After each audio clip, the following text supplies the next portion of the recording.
Bienvenidos a 360 grados, una visión global de la noticia, un espacio para debatir sobre todo lo que sucede en Colombia y en el mundo. Hoy 360 iniciará hablando de una polémica condena judicial en contra de José Crisanto Gómez, el campesino que habría cuidado, obligado por las FARC, al pequeño Emanuel, y que según el Tribunal Superior de Villavicencio y la Fiscalía General de la Nación, no es más que un miliciano y un secuestrador que debe pagar 33 años de prisión. José Crisanto se ha defendido diciendo que ya estuvo en prisión y que fue absuelto hace un año. Sin embargo, para la Fiscalía existen testigos de alta credibilidad que lo señalan como un miembro de las FARC y no como el salvador de las FARC. ¿Es José Crisanto Gómez inocente o culpable? Y de ser un secuestrador, ¿qué tan posible es que vaya a prisión mientras que los autores intelectuales del secuestro, los que lo ordenaron, pronto recibirían un indulto en La Habana? Ese será nuestro primer debate en 360 esta noche. Y nuestro segundo tema será, por supuesto, acerca del futuro de la oposición venezolana, luego de que Enrique Capriles ya se atreviese a denunciar a Nicolás Maduro de haberse robado las elecciones del 14 de abril. Se habla de despidos, de amenazas y hasta posibles encarcelamientos. Capriles ha dicho que la demora en la revisión de lo que prometió el Consejo Nacional Electoral es debido a la manipulación de los votos. Nicolás Maduro, por su lado, responde que no hubo fraude, pero sí muchos confundidos por la muerte de Hugo Chávez. ¿Qué viene para la oposición en Venezuela? Tema de debate esta noche en 360 y no se muevan. Ya en segundos le doy la bienvenida a nuestros invitados.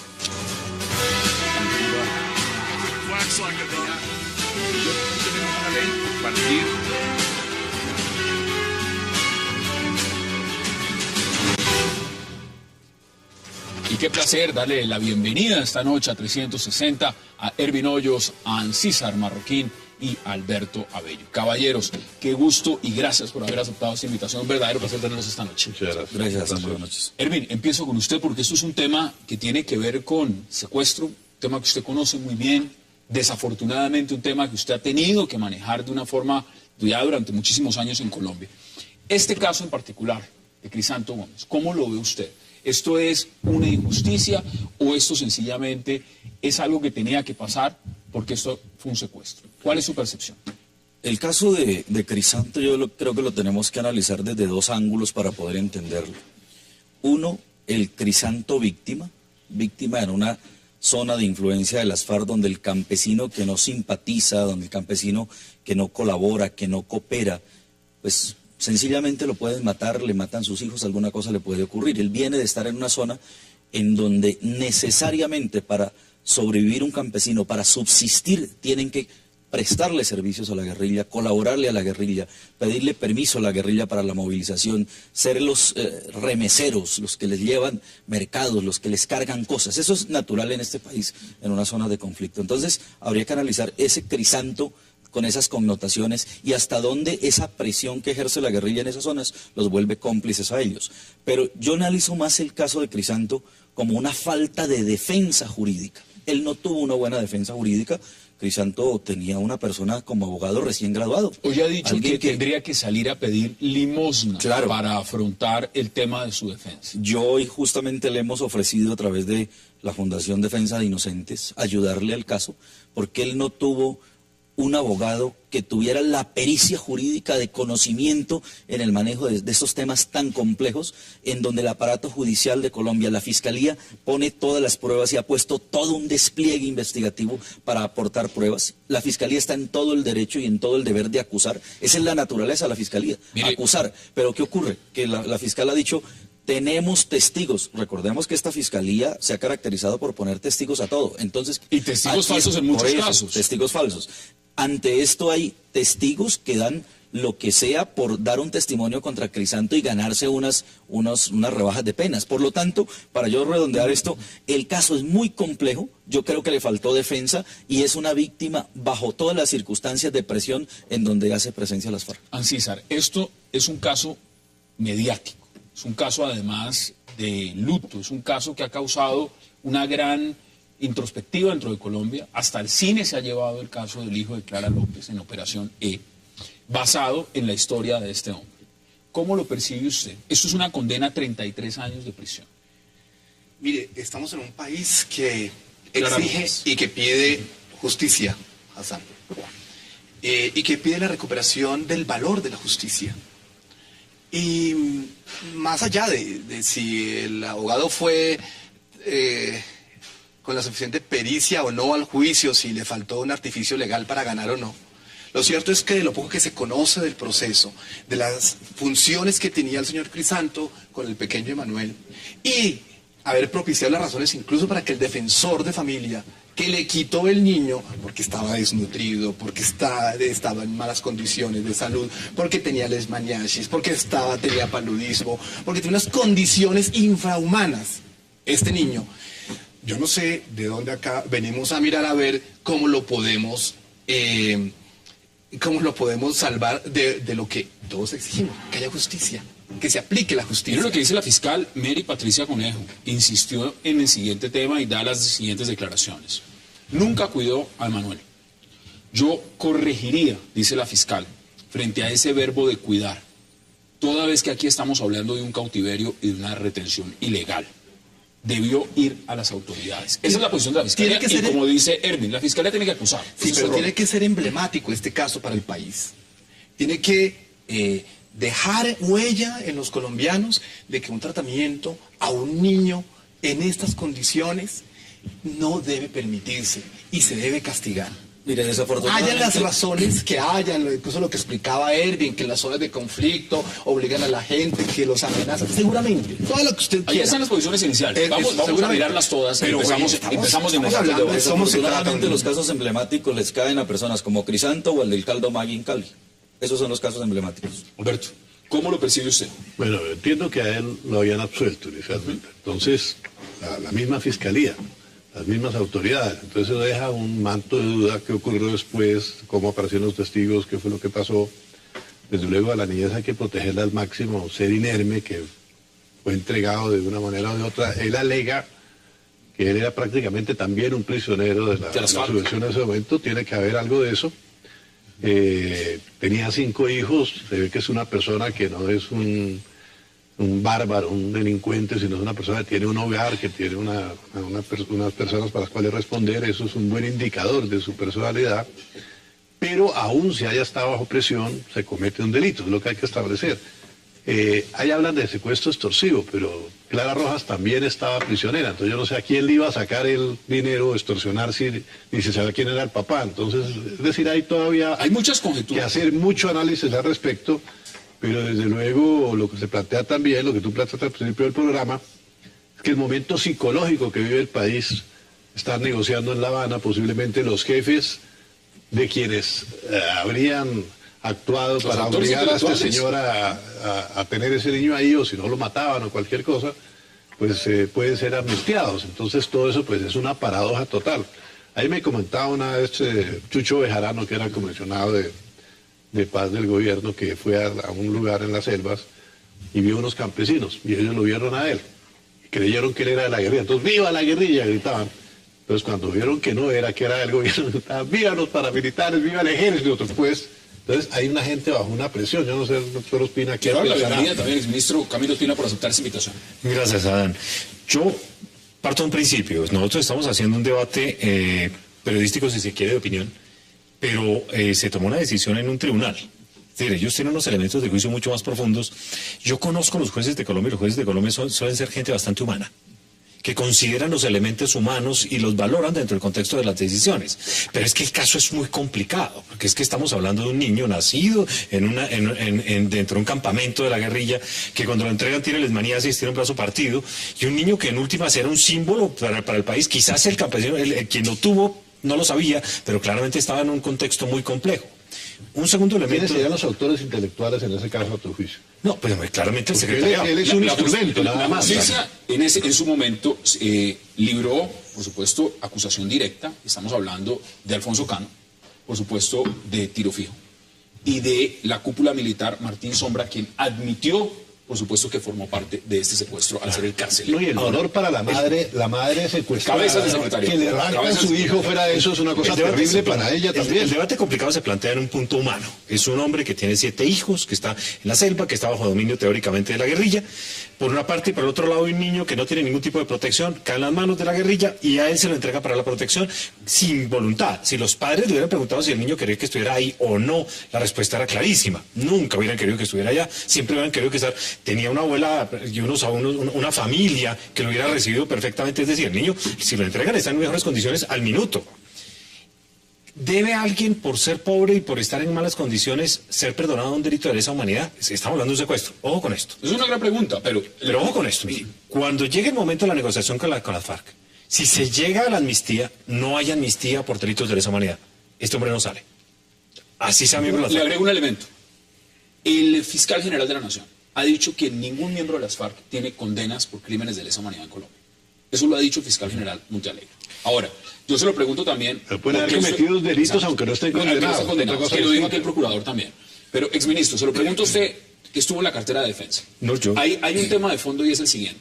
¿Cómo hace un campesino? El argumento que da Erwin. En una zona de influencia de las FARC, está literalmente obligado a cumplir las órdenes que haga las FARC. Es decir, este señor no puede decir, mire, yo no quiero seguir las órdenes, yo sencillamente me voy. O al señor lo ejecuta. Si el señor no hubiera recibido al niño y sencillamente le dice, usted tiene que cuidarlo, porque si no, lo que vamos es detrás de su cabeza y la de su familia. ¿El señor le tocó tomar esa decisión y llevarse al niño y cuidarlo? ¿O eso forma parte de un secuestro, en su opinión? El tema es complejo, porque las dos cosas son reales. Es claro que él estaba en una zona de influencia de las FARC, pero también el hecho de pertenecer a un grupo... Hay un elemento básico acá, ¿no? La Fiscalía es una acusación directa de pertenencia a las FARC. Cuando yo hice el comentario de la amnistía, es porque eso tiene esa consecuencia. La sentencia de hoy lo vincula a él a las FARC y dice que lo que hizo la actividad y la hizo como miembro activo y partícipe de la organización.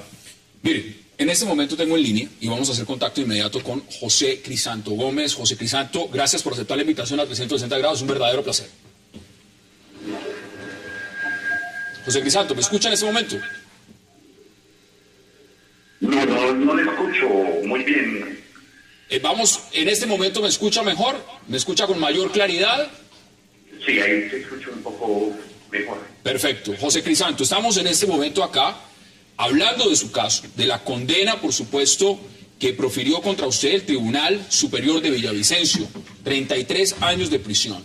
Y la pregunta es, en este momento, ¿cómo recibió usted esa condena? Sabiendo además, por supuesto, que usted ha dicho que esto es una total injusticia. ¿Cómo recibe usted esa condena? Pues hombre, realmente con mucho asombro, con un desconcierto total, hombre, porque yo nunca he mentido, he dicho todo lo que pasó alrededor de este caso, e incluso me he atrevido a decir que, hombre, el gobierno debe intervenir en esto. Esto es un mal ejemplo para el país.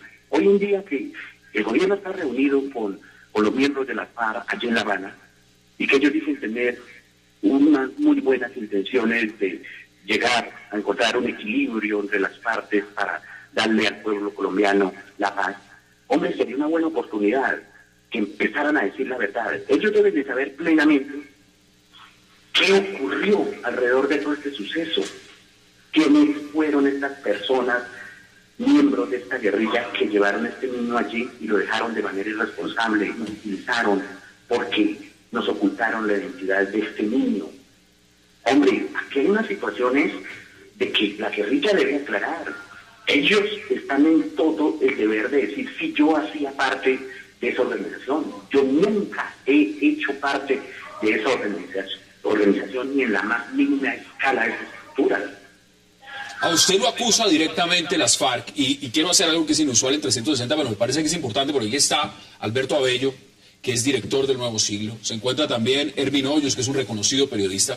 Y quiero que ustedes tengan la oportunidad también, si quieren, de lanzarle alguna pregunta, que lo puedan hacer con la mayor tranquilidad. Porque le voy a dar las palabras que las cité al inicio de este programa, José Crisanto, que dice la fiscal Mari Patricia Conejo. Las leo textualmente. Ella dice, yo corregiría frente a ese verbo de cuidar, toda vez que aquí estamos hablando de un cautiverio, es decir, que usted no estaba cuidando al niño, es una acusación muy fuerte. Y la fiscalía dice, usted era parte directa de las FARC. ¿Qué dice usted frente a esas declaraciones? Hombre, me parece unas declaraciones bastante irresponsables. Esto es un supuesto de la fiscalía. Recuerden que yo estuve 4 años privado de la libertad por este mismo caso. La fiscalía en esos 4 años no allegó ni la más mínima prueba documental ni testimonial que corroborara sus supuestos. Hombre, yo estoy en todo el interés que esto se sepa la verdad, y estoy en toda la disposición de demostrar plenamente que yo nunca he sido parte de la FARC. Erwin, ¿algo que usted quiera plantear de inmediato? ¿Cómo hacer entender, Crisanto, a la gente que nos escuchan ahora y nos ven, cómo hacer entender que en esa zona de influencia donde estaban las FARC, donde lo usaban a usted como correo para hacer mensajes, para traer, para llevar, para lo que ya conocemos, cómo hacerle entender que eso no lo vinculaba a usted con las FARC? Mira, a mí, yo nunca le serví a la FARC como correo, empezando. Segundo, el niño nunca me lo llevan a mí, el niño se lo llevan es al curandero, al señor Ramón Gaitán, que era mi suegro. Hombre, es muy difícil de pronto tratar siquiera de imaginar cómo es que se vive realmente en aquellas zonas donde la única ley que existe es la FARC, que el campesino del común, para salvaguardar su vida, tiene que someterse a sus leyes, tiene que doblegarse, tiene que hacer todo lo que digan, o si no, hombre, simplemente es un cadáver más. Pero ahí había imperio de la ley, había autoridad, había Estado en ese lugar. No, nunca. Incluso me dice el indígena, el curandero, de que allí él llevaba más o menos 30 años y hacía más o menos 28 años no llegaba el ejército. 28 años llegaba al ejército. Bueno, aquí en esta mesa está sentado un exministro, muy buen exministro de Defensa además. ¿Qué dice usted al respecto? Cuando se plantea inmediatamente, dice, mire, una de las excusas es, aquí no había presencia del Estado. No, el tema de los espacios de territorio sin control territorial es un tema absolutamente crítico. El problema que sigue adelante, Crisanto, es cuando uno oye al magistrado de la Sala Penal del Tribunal habla con mucha tranquilidad y habla como haber estudiado el caso a profundidad. ¿Usted cómo siente su defensa, Crisanto? ¿Qué siente usted? ¿Por qué lo están condenando? Estoy convencido de que este caso, más que jurídico, se volvió político. Aquí siento literalmente de que es la fiscalía la que hoy en día me está reclutando para hacerme parte de las FARC, para poderme indicar unos delitos basados en supuestos, para mostrarle al país un culpable, para demostrar su supuesta eficacia investigativa, de la cual carece, y es una muestra de que falló. Yo estoy en todas las condiciones y tenemos que demostrarlo, porque si hay alguien interesado de que el país conozca la verdad, ese soy yo. Yo nunca he hecho parte de la FARC. He sido una víctima de esta organización que nos utilizó de una manera miserable, que ha destruido mi vida. Hombre, ¿qué necesidad tenían de meternos en este lío? Hombre, eso es una irresponsabilidad. Crisanto, usted ha dicho que en este momento tendría que salir a pedir limosna para pagar una defensa. Si usted hubiera tenido un mejor abogado, un mejor plan de defensa, ¿usted cree que esta condena se hubiera evitado? Que eso es un tema profundamente, no solamente el carácter político que usted plantea, sino además de falta de abogado. Bueno, yo creo que todo eso ha digerido en toda esta situación. Yo, el abogado que tenía, de hecho, pues, hombre, prácticamente ese señor tomó mi defensa de una forma casi solidaria, porque el dinero que yo le podía dar al abogado era lo poco que me quedaba de las regalías que me daba la editorial por haber publicado el libro El Hijo de la Selva. Tengo una última pregunta antes de que podamos volver con nuestros invitados a debate.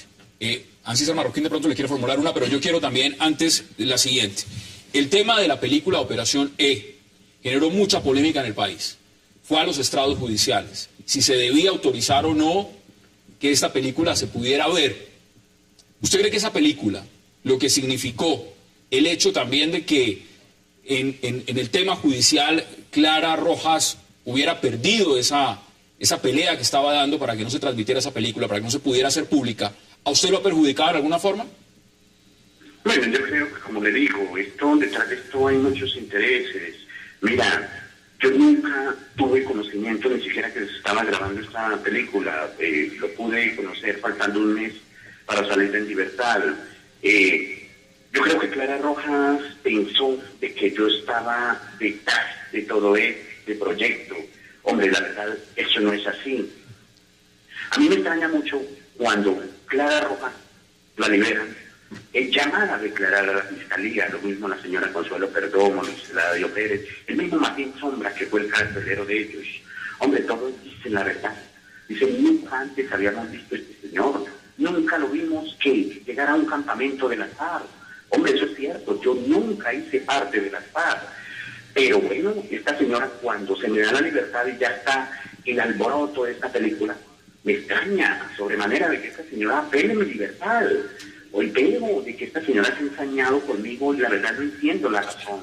Yo lo único que hice fue un acto de buena fe. Ancísar, ¿quiere preguntarle algo rápidamente? Señor Crisanto, aquí se ha dicho que usted tiene 4 hijos. Y quisiera preguntarle si usted los cuida tan bien como cuida a Emanuel, que le ameritó que el defensor de familia se lo quitara y que muy pronto después de ese hecho fue muerto el defensor de familia Juan Alberto Cuta. ¿Me quiere repetir la pregunta? No la escucho muy bien. Quería preguntar, aquí se dice que usted tiene 4 hijos. Mi pregunta es, ¿usted los cuida tan bien como cuidó a Emanuel, que ameritó que el defensor de familia se lo quitara y que además por ese hecho fue asesinado tiempo después el defensor de familia Juan Alberto Cuta? Mira, yo tengo 7 hijos, para aclarar, en primer lugar. Yo al niño le brindé la atención que humanamente tenía a mi alcance. El niño fue llevado en unas condiciones verdaderamente precarias. Otra cosa, el bienestar familiar nunca me quitó el niño como lo pretenden hacer creer. La misma trabajadora social allí del Hospital de San José habló conmigo. Buscamos soluciones. Ella me dice, hombre, en su situación tan precaria, ¿por qué no lo pone en custodia de bienestar familiar? A mí me parece muy buena la idea. Además es una institución hecha para eso, para el cuidado de los niños. Ella contacta a los de bienestar van y hablan conmigo. Yo no puse ninguna expresión por firmar la custodia, yo la firmo. Hombre, y no sé, la verdad, porque en un momento cuando ocurre el asesinato del señor defensor de familia, el doctor Cuta, hombre, ni siquiera se conocía la realidad de este niño, nadie sabía, e incluso ni la FARC había vuelto a preguntarme porque esto duró un tiempo después de que yo pongo un niño en custodia de bienestar familiar, para que volvieran a preguntar. Entonces yo creo que el asesinato del doctor Cuta, las autoridades ya lo deben de tener esclarecido. Yo no creo de que eso tenga relación con lo de este pequeño.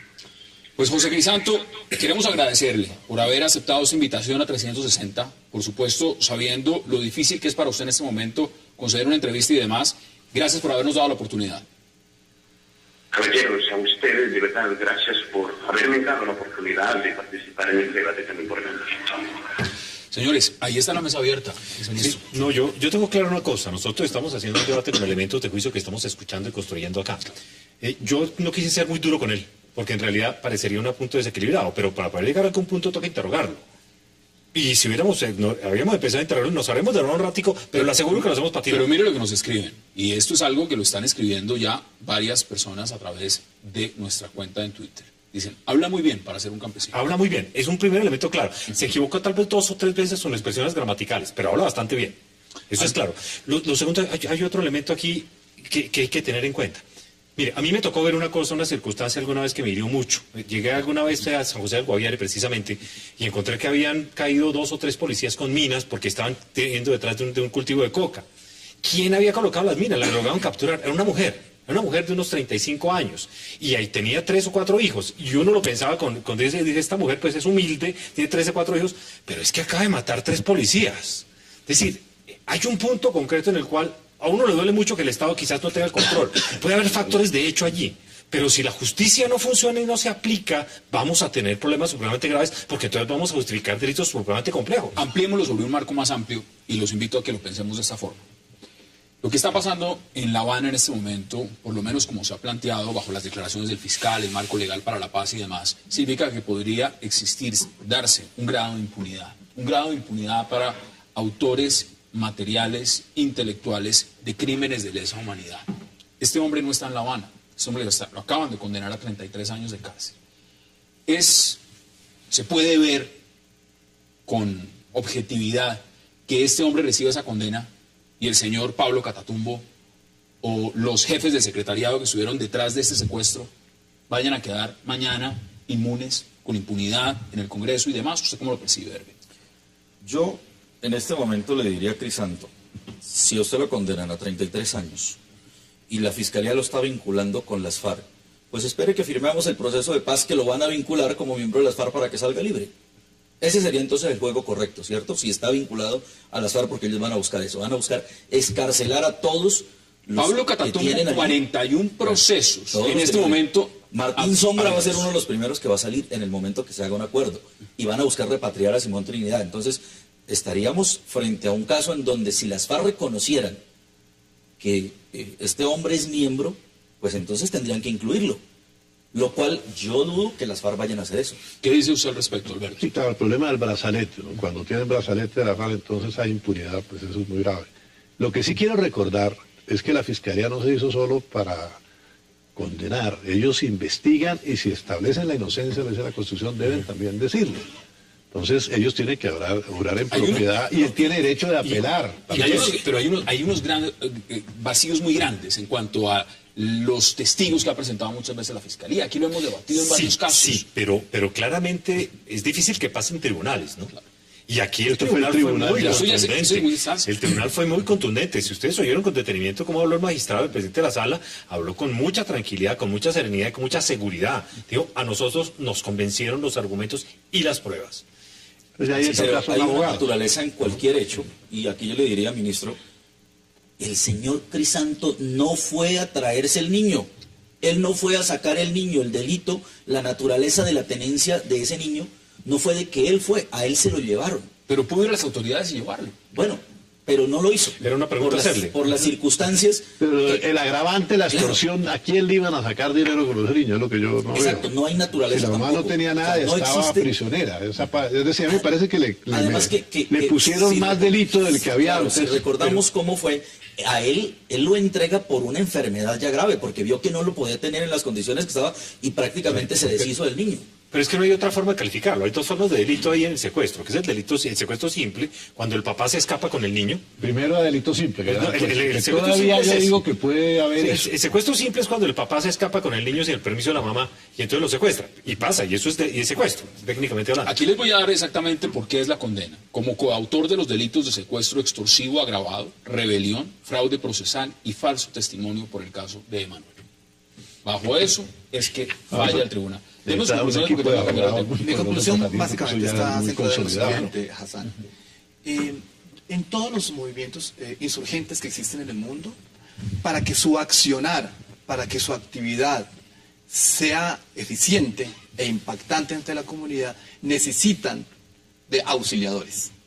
Auxiliadores que lo harán a gusto, comprometidos o no comprometidos. Seguramente, si estos movimientos no contaran con el apoyo de ese tipo de auxiliadores, No sus existiría. actividades...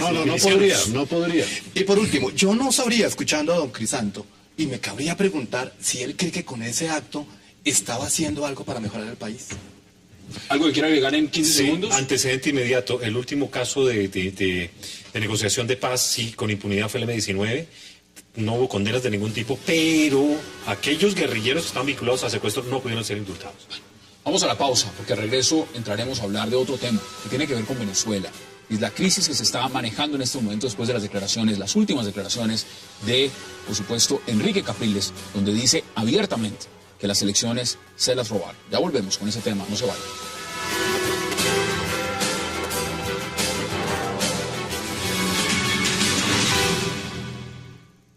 El que no la debe no la teme. Yo planteé aquí una lucha por la verdad de nuestro pueblo, por tener un mejor país. Esas amenazas, todo eso que ustedes están tratando de hacerle creer a nuestro pueblo, es una demostración de la profunda debilidad que hay allí, porque la verdad del tamaño de nuestro país es que ustedes se robaron las elecciones. Esa es la realidad. Ustedes se robaron este proceso electoral y son ustedes los que tienen que explicarle al país y al mundo.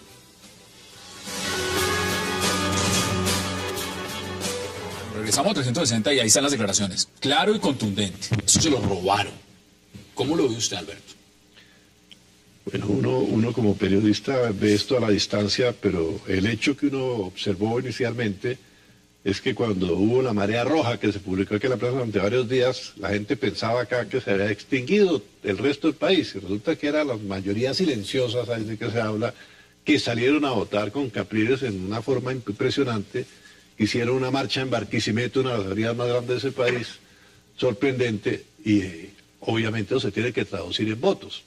Pero ¿qué ocurre? Que el lugar donde van a votar y la institución que debe vigilar que sea suficiente imparcial la votación, no operó como debía.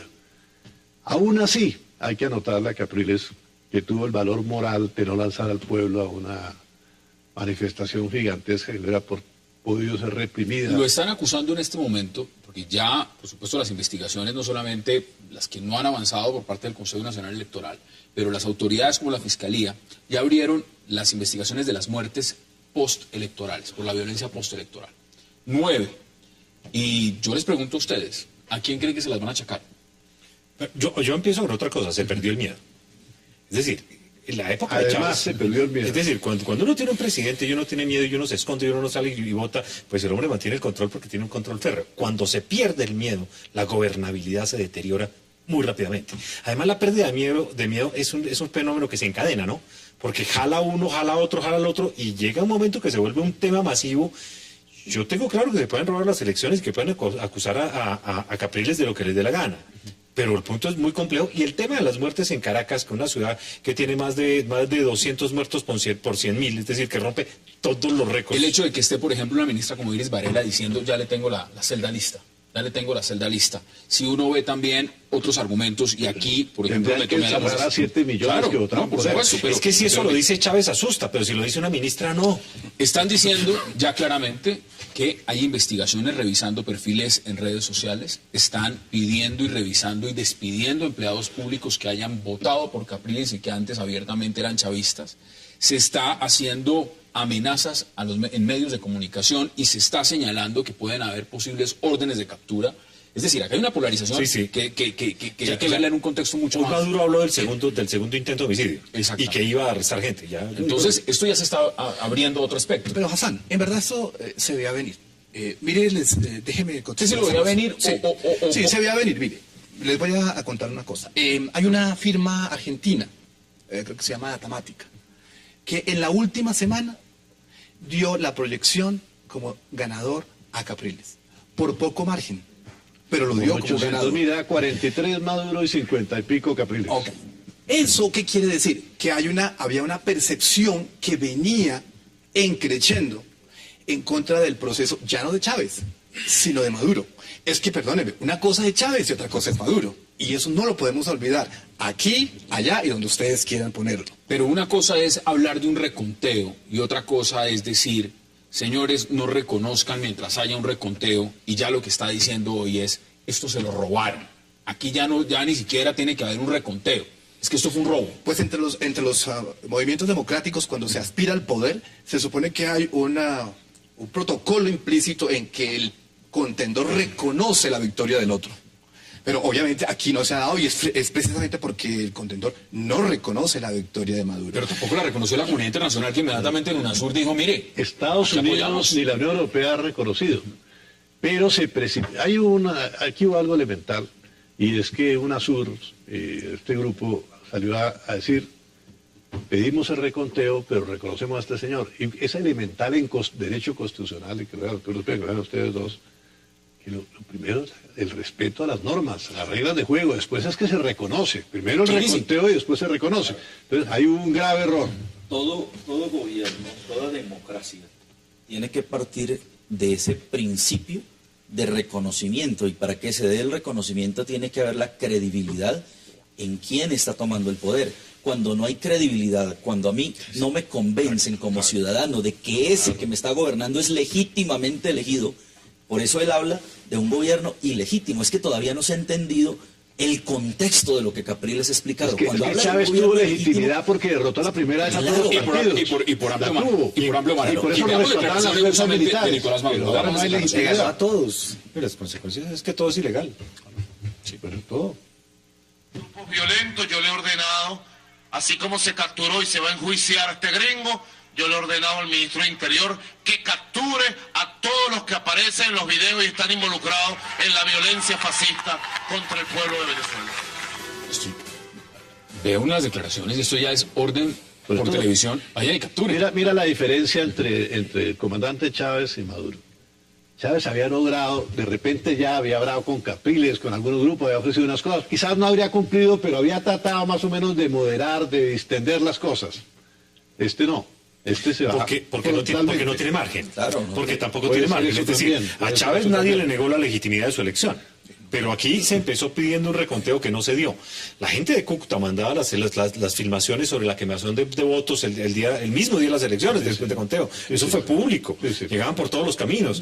Entonces el punto es que no hay legitimidad, no se reconoce y la gobernabilidad está totalmente deteriorada. Pero económicamente no hay futuro. No, es que ¿Cuánto le deben a China? hay un punto más 245 millones de complicado. dólares. Hay un punto más complicado. Y tiene reservas. Hay un punto más complicado. Hay hambre.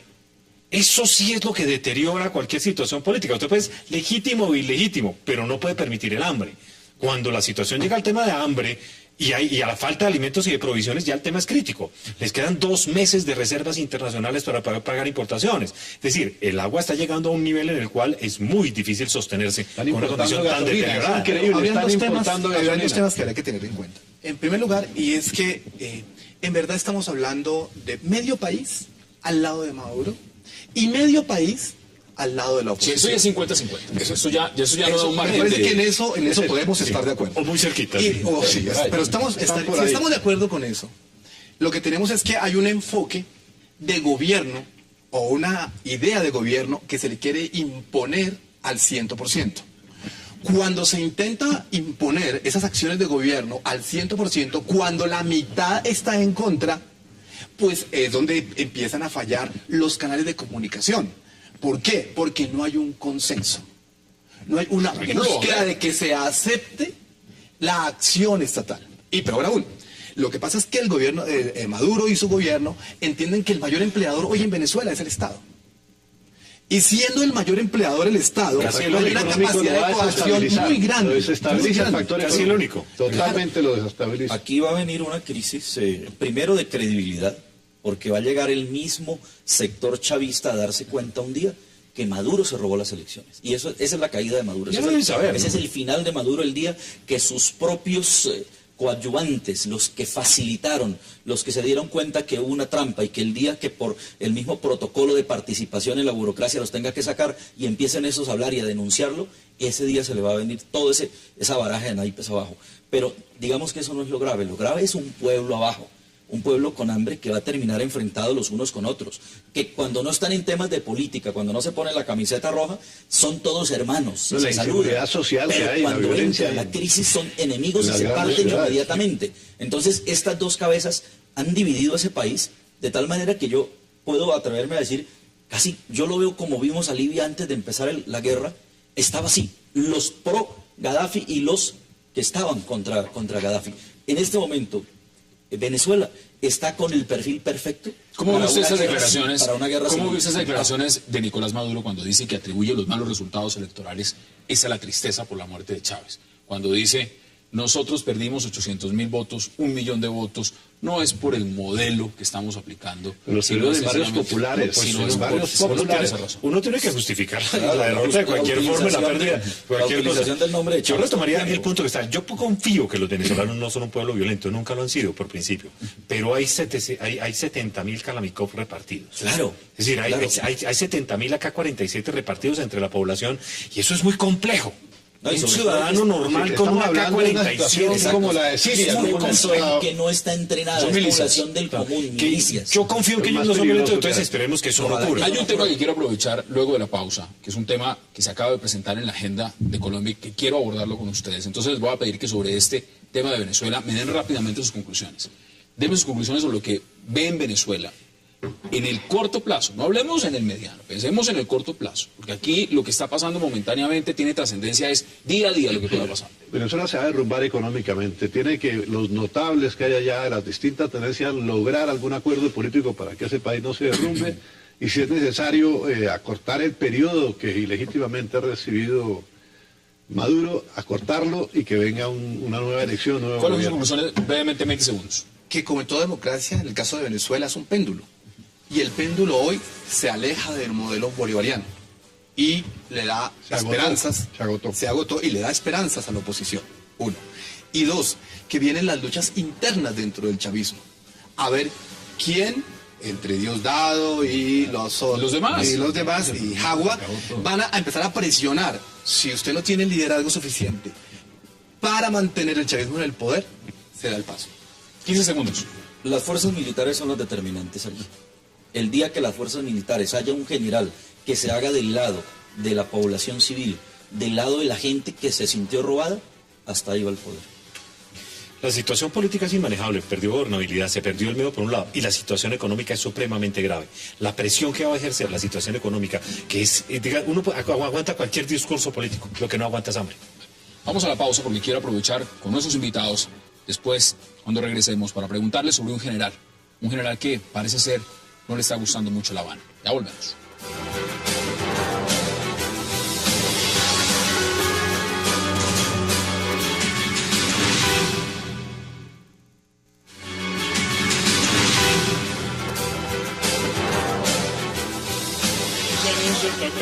Regresamos a 360 grados. Bueno, quiero aprovechar este último bloque para preguntarles por un general que ustedes todos conocen, todos aprecian en Colombia, hay un hombre de una gran popularidad y respeto, el general Naranjo, que no estará presente durante el resto del 8º ciclo en La Habana. ¿Usted cómo ve esa noticia? Yo no soy muy imparcial, ¿no? Yo soy amigo personal del general Naranjo, entonces yo entendería dos cosas. El área del general Naranjo no es la negociación política. Él lo tiene claro, él es un hombre muy prudente, es un hombre muy hábil, muy inteligente, que tiene la agudeza suficiente para saber que la arena política es contra el presidente Uribe o contra el presidente Santos, pero que está es cocinado, por muy inteligente y hábil que sea, por mucho que lo quiera la gente. ¿No podría ser candidato a ellos? Podría serlo, pero yo no creo que le interese. Yo conociéndolo con su perfil. Segundo, él es quizás el hombre que conoce mejor el problema del narcotráfico en este planeta. Lo sabe muy bien. Entonces, él tiene muchísimas cosas que hacer en la vida y el tema, yo me imagino que conociéndolo un hombre de acción, un hombre que está metido normalmente en terreno, le debe parecer enormemente aburrido, enormemente infructuoso, y hay un tercer elemento. Hay mucho policía muerto en el camino. Hay mucho policía muerto en el camino y eso... Y hay unas vallas ahora recordándolo también mucho. Claro, entonces hay un tema elemental ahí como de lealtad también con las fuerzas que hace pensar que no es un tema fácil. Si ese es el panorama, ¿por qué incluirlo entonces como parte del equipo Al negociador? general Naranjo lo llevaron porque él era una ficha clave para decirle en la cara a las FARC lo que han hecho en este país. Él era el que iba a poder decirle a las FARC detalle a detalle todos los horrores y los crímenes que han cometido. Pero moralmente, el general Naranjo verse en una mesa en donde desde el primer momento que inician los diálogos de paz dice la guerrilla, no hemos secuestrado, no somos narcotraficantes. Sí, es decirle Naranjo que ellos a no partir de ahí, Naranjo se vio enfrentado al diablo, o sea, el tipo no tenía nada que hacer ahí. Es más, yo lo entiendo que tome esa decisión. Es que no debe ¿Pero estar... qué dice eso para el equipo negociador cuando se está reforzando? Se están sacando 5 y 6 personas para reforzar el equipo negociador de las FARC y resulta que se están retirando el equipo negociador del gobierno. Sencillamente hay muchos que ya no pueden con lo que está pasando internamente. ¿Cuál es su No se lectura? aguantan. Mi lectura es que parte del equipo negociador fue escogido por opinión pública. En el modelamiento de quién registra más, entonces este y este. Sin lugar a dudas, el general Naranjo tiene muy buena aceptación entre los colombianos. Pero obviamente el general Naranjo se ha visto abocado a escoger, por ejemplo, en el movimiento si la negociación sí, si no, pero principalmente si está con Uribe o está con Santos. Entonces, a mí me parece que César, él es suficientemente inteligente para no dejarse se está meter ahí. negociando, se está negociando la paz de Colombia en La Habana. Y el general Naranjo se va para Lima a exponer una exposición sobre política antidrogas en Latinoamérica. Que, si uno lo mira en perspectiva, realmente, si el tema que está en La Habana es un tema tan crucial para el país, y este general que es tan reconocido, tan apreciado, que algunos lo ven hasta como figura presidencial, le dicen, yo prefiero una pérdida terrible. Claro, porque Una pérdida terrible. Es una pérdida terrible para el grupo negociador porque es uno de los hombres mejor informados de este país, más capaces e inteligentes, y además la institución policial es una institución hoy en este momento en Colombia de una capacidad de acción, de una capacidad de investigar. Mira, tenemos una es un hombre que le da, realmente que le da mejores del demasiado continente. prestigio al equipo negociador, justamente por lo que No, puede y sentarse lo que en la puede mesa y asesorar. exponer, y que no esté... No en la discusión, sino detrás. Además, porque hay muchas cosas que puede decir la guerrilla lo que quiera y él puede decir lo contrario y probarlo. Sí, la diferencia básica es que los demás entran en una discusión teórica. Pero yo no creo que él esté para controvertir la guerrilla. Yo pensaría que justamente lo que él, en mi opinión, él tiene una agenda, ¿verdad?, muy importante como un hombre en el mundo con las drogas. Y me parece que a él lo pueden llamar de todo el mundo. Él estar en este proceso es comprometerse. Lo van a comprometer. Pero un servicio patriótico al país, porque un hombre clave, es decir, gente como esa se necesita. Se necesita, pero no está, porque tiene una agenda propia. No estuvo en la mayor parte de lo que significó uno de los temas puntuales que todos dijeron, el tema vital es el tema agrario. No estuvo. Empieza el 8º ciclo y dice, yo como que me voy a Lima a hablar de política antidrogas. Si lo leemos. A ver, permítanme, yo no quiero mencionar a Poncio Pilatos. Eso es como no quiero pensar en Poncio Pilatos. Eso es como si a mí me dijeran, siéntese allá en Cuba, y usted que lleva 20 años enviándole mensajes de los secuestrados, aquí en la mesa no va a discutir que las FARC son secuestradores, usted no vaya a ponerse a decir esas cosas, usted aquí no vaya a ponerse a firmar todos los secuestros que han cometido las FARC, de eso no hable, y acepte que ellos no secuestran, porque es que si no, no firman el tratado, el pacto. O sea, yo estaría enfrentado hacia mi propia ética, hacia mi propia convicción, y yo, para no quemarme, me voy. Ahora, yo estoy absolutamente seguro que él lo habló con el presidente y lo habló con el equipo negociador. Esto no es un tema que él toma y decide y se va simplemente y perjudica el proceso. Primero, porque no creo que sea tan trascendente para el proceso. Que esté el general o no lo esté, no va a cambiar nada. Es decir, el proceso claramente tiene elementos que lo dinamizan solo. Lo que acabamos de discutir de Venezuela dinamiza el proceso porque pierden la plataforma de protección. Son varios elementos, claro. pero frente al tema de impunidad, porque no se puede desconocer que es un proceso que está siendo cuestionado, y cuestionado en temas de fondo, participación en política, tema justamente de crímenes de lesa humanidad, de lo que puede ser las condenas o no, y que ahora uno de los miembros fundamentales que más respeto le daba al equipo negociador del gobierno diga, hombre, yo como que también me aparto. Eso... Hay un tema de consistencia ahí, ¿no? Es que es muy difícil luchar uno toda la vida contra el delito y después sentarse a negociar con el delito. Claro, César, deme rápidamente sus conclusiones sobre Pensaría este tema. que esto es como un partido de fútbol, y me parece que es una O sea, que formidable alguien de la banca y decir, ven que lo reemplazamos y traerse a alguien más. Tienen que buscar en los registros quién es importante para el país y quién no tiene esas limitantes para discutir temas políticos, ni meterse con temas políticos, ni tomar decisiones que puedan tener incidencia en la vida nacional. Ya el señor Pablo Catatumbo está allá y lanzó la propuesta que la dijo Iván Márquez de una reforma constitucional. Y lo que vemos por el lado del gobierno es que una de las piezas fundamentales dice, yo prefiero irme a hablar de narcotráfico a Lima. El general Naranjo no solamente le conoce los pecados a los malos, le conoce los pecados a los buenos también. Y ahí está el problema. Sus conclusiones, Alberto, brevemente. Mira, el pan se quema en el horno, no olvidemos eso. En la puerta del horno. A mí, en cambio, sí me encantó la idea de la constituyente. Vamos para eso. Ahí está. Vamos. Señores, como pero siempre, con votos. qué verdaderamente que han aceptado esa invitación y listo. Gracias por aceptarla. Alberto Bello también, a César Marroquini, por supuesto, gracias por aceptarla. Y a usted, gracias por acompañarnos. Nos vemos mañana aquí a la misma hora, 8 p.m., para seguir debatiendo toda la agenda política de Colombia y del mundo. Hasta una próxima oportunidad.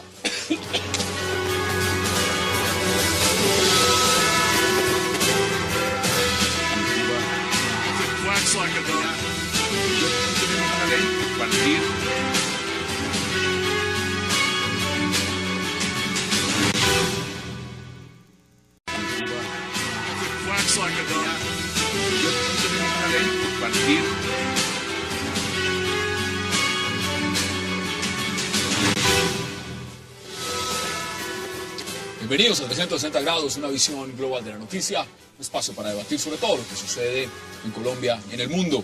Hoy 360 iniciará hablando de una polémica condena judicial en contra de José Crisanto Gómez, el campesino que habría cuidado, obligado por las FARC, al pequeño Emanuel, y que según el Tribunal Superior de Villavicencio y la Fiscalía General de la Nación, no es más que un miliciano y un secuestrador que debe pagar 33 años de prisión. José Crisanto se ha defendido diciendo que ya estuvo en prisión y que fue absuelto hace un año. Sin embargo, para la Fiscalía existen testigos de alta credibilidad que lo señalan como un miembro de las FARC y no como el salvador de las FARC. ¿Es José Crisanto Gómez inocente o culpable? Y de ser un secuestrador, ¿qué tan posible es que vaya a prisión mientras que los autores intelectuales del secuestro, los que lo ordenaron, pronto recibirían un indulto en La Habana? Ese será nuestro primer debate en 360 esta noche. Y nuestro segundo tema será, por supuesto, acerca del futuro de la oposición venezolana, luego de que Enrique Capriles ya se atreviese a denunciar a Nicolás Maduro de haberse robado las elecciones del 14 de abril. Se habla de despidos, de amenazas y hasta posibles encarcelamientos.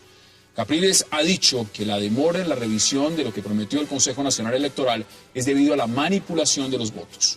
Nicolás Maduro, por su lado, responde que no hubo fraude, pero sí muchos confundidos por la muerte de Hugo Chávez. ¿Qué viene para la oposición en Venezuela? Tema de debate esta noche en 360 y no se muevan.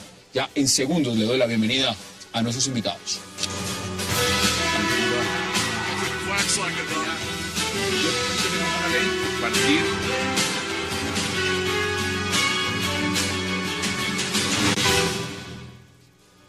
Y qué placer darle la bienvenida esta noche a 360 a Ervin Hoyos, a Ancísar Marroquín y a Alberto Abello. Caballeros, qué gusto y gracias por haber aceptado esta invitación. Un verdadero placer tenerlos esta noche. Muchas gracias. Gracias, buenas noches. Ervin, empiezo con usted porque esto es un tema que tiene que ver con secuestro, un tema que usted conoce muy bien, desafortunadamente un tema que usted ha tenido que manejar de una forma ya durante muchísimos años en Colombia.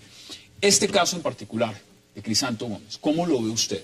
¿Esto es una injusticia o esto sencillamente es algo que tenía que pasar porque esto fue un secuestro? ¿Cuál es su percepción? El caso de Crisanto creo que lo tenemos que analizar desde dos ángulos para poder entenderlo. Uno, el Crisanto víctima en una zona de influencia de las FARC donde el campesino que no simpatiza, donde el campesino que no colabora, que no coopera, pues sencillamente lo pueden matar, le matan sus hijos, alguna cosa le puede ocurrir. Él viene de estar en una zona en donde necesariamente para sobrevivir un campesino, para subsistir, tienen que prestarle servicios a la guerrilla, colaborarle a la guerrilla, pedirle permiso a la guerrilla para la movilización, ser los remeseros, los que les llevan mercados, los que les cargan cosas. Razones que hayan, incluso lo que explicaba Ervin, que en las zonas de conflicto obligan a la gente, que los amenazan, seguramente, todo lo que usted quiera. Ahí están las posiciones iniciales. Vamos a mirarlas todas. Pero empezamos de estamos hablando de cómo se trata. Desafortunadamente los casos emblemáticos les caen a personas como Crisanto o el del caldo Magui en Cali. Esos son los casos emblemáticos. Alberto, ¿cómo lo percibe usted? Bueno, entiendo que a él lo habían absuelto inicialmente. Entonces, la misma fiscalía, las mismas autoridades. Entonces eso deja un manto de duda qué ocurrió después, cómo aparecieron los testigos, qué fue lo que pasó. Desde luego a la niñez hay que protegerla al máximo, ser inerme, que fue entregado de una manera o de otra. Él alega que él era prácticamente también un prisionero de la subversión en ese momento. Tiene que haber algo de eso.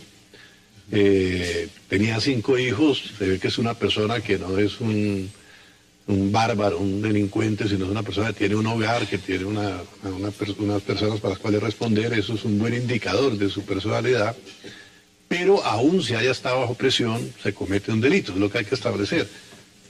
Ahí hablan de secuestro extorsivo, pero Clara Rojas también estaba prisionera, entonces yo no sé a quién le iba a sacar el dinero, extorsionar, ni se sabe quién era el papá. Entonces, es decir, hay todavía hay muchas conjeturas, que hacer mucho análisis al respecto, pero desde luego lo que se plantea también, lo que tú planteaste al principio del programa, es que el momento psicológico que vive el país, están negociando en La Habana posiblemente los jefes de quienes habrían actuado para obligar a este señor a tener ese niño ahí, o si no lo mataban o cualquier cosa, pues pueden ser amnistiados. Entonces, Percibe usted, esto es una condena a 33 años de prisión. Mire, estamos en un país que Clara exige López. y que pide justicia, Hassan, y que pide la recuperación del valor de la justicia. Y más allá de si el abogado fue con la suficiente pericia o no al juicio, si le faltó un artificio legal para ganar o no, lo cierto es que de lo poco que se conoce del proceso, de las funciones que tenía el señor Crisanto con el pequeño Emanuel, y haber propiciado las razones incluso para que el defensor de familia que le quitó el niño porque estaba desnutrido, porque estaba en malas condiciones de salud, porque tenía leishmaniasis, porque tenía paludismo, porque tenía unas condiciones infrahumanas. Este niño, yo no sé de dónde acá venimos a mirar a ver cómo lo podemos salvar de lo que todos exigimos, que haya justicia, que se aplique la justicia. Mira lo que dice la fiscal Mary Patricia Conejo. Insistió en el siguiente tema y da las siguientes declaraciones. Nunca cuidó a Emanuel. Yo corregiría, dice la fiscal, frente a ese verbo de cuidar, toda vez que aquí estamos hablando de un cautiverio y de una retención ilegal. Debió ir a las autoridades. Esa es la posición de la fiscalía. Y como dice Erwin, la fiscalía tiene que acusar. Sí, pero tiene que ser emblemático este caso para el país. Tiene que dejar huella en los colombianos de que un tratamiento a un niño en estas condiciones no debe permitirse y se debe castigar. Mire, desafortunadamente, eso es natural en este país, en una zona de conflicto. Entonces, habría que analizar ese Crisanto con esas connotaciones y hasta dónde esa presión que ejerce la guerrilla en esas zonas los vuelve cómplices a ellos. Pero yo analizo más el caso de Crisanto como una falta de defensa jurídica. Él no tuvo una buena defensa jurídica. Crisanto tenía una persona como abogado recién graduado. Hoy ha dicho que tendría que salir a pedir limosna para afrontar el tema de su defensa. Yo hoy justamente le hemos ofrecido a través de la Fundación Defensa de Inocentes ayudarle al caso, porque él no tuvo un abogado que tuviera la pericia jurídica de conocimiento en el manejo de estos temas tan complejos, en donde el aparato judicial de Colombia, la Fiscalía, pone todas las pruebas y ha puesto todo un despliegue investigativo para aportar pruebas. La Fiscalía está en todo el derecho y en todo el deber de acusar. Esa es la naturaleza de la Fiscalía, acusar. Pero ¿qué ocurre? Que la fiscal ha dicho: tenemos testigos. Recordemos que esta fiscalía se ha caracterizado por poner testigos a todo. Entonces, y testigos falsos en muchos casos. Testigos falsos. Ante esto hay testigos que dan lo que sea por dar un testimonio contra Crisanto y ganarse unas rebajas de penas. Por lo tanto, para yo redondear esto, el caso es muy complejo. Yo creo que le faltó defensa y es una víctima bajo todas las circunstancias de presión en donde hace presencia las FARC. Ancísar, esto es un caso mediático. Es un caso además de luto, es un caso que ha causado una gran introspectiva dentro de Colombia. Hasta el cine se ha llevado el caso del hijo de Clara López en Operación E, basado en la historia de este hombre. ¿Cómo lo